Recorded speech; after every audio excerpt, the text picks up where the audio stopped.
J'ai une volonté de faire de ce marathon-là un exemple en matière de développement de la culture de la paix à travers l'invitation de deux Israéliens et deux Palestiniens pour courir ensemble. Donc c'est, je pense, une très belle initiative qui a trouvé un écho extrêmement fort au sein des coureurs de la ville de Metz, mais bien au-delà, et y compris au sein du monde de la culture. Raconte-nous un peu la genèse du projet. Ça commence toujours par un rêve. Un rêve de faire un jour courir deux Israéliens et deux Palestiniens dans une même équipe.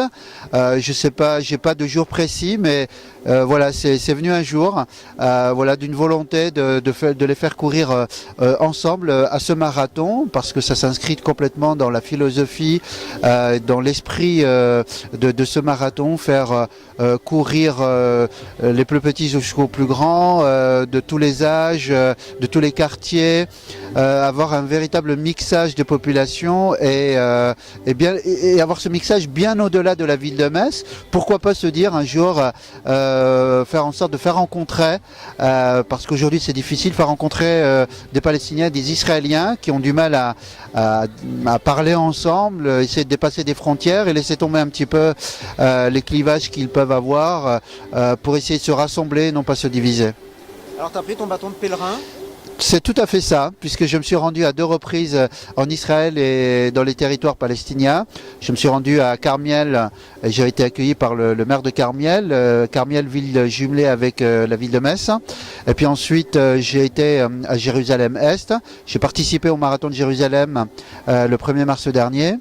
Et ensuite, j'ai été à Ramallah, rencontrer deux ministres, le ministre de l'Éducation nationale et celui des Affaires sociales, auprès de qui j'ai trouvé un très bon écho, qui m'ont mis en relation avec le président du comité olympique et sportif de Palestine. Après cela, je me suis rendu à Gaza pour rencontrer un certain nombre d'associations sportives. Ça n'a pas été sans mal, mais voilà, quand on veut, voilà, on peut y arriver, et j'ai réussi finalement à trouver quatre candidats, plus un entraîneur qui est exceptionnel, qui est Anthony Santori. Est-ce qu'il est plus facile aujourd'hui de faire courir Palestiniens et Israéliens ensemble en dehors d'Israël ?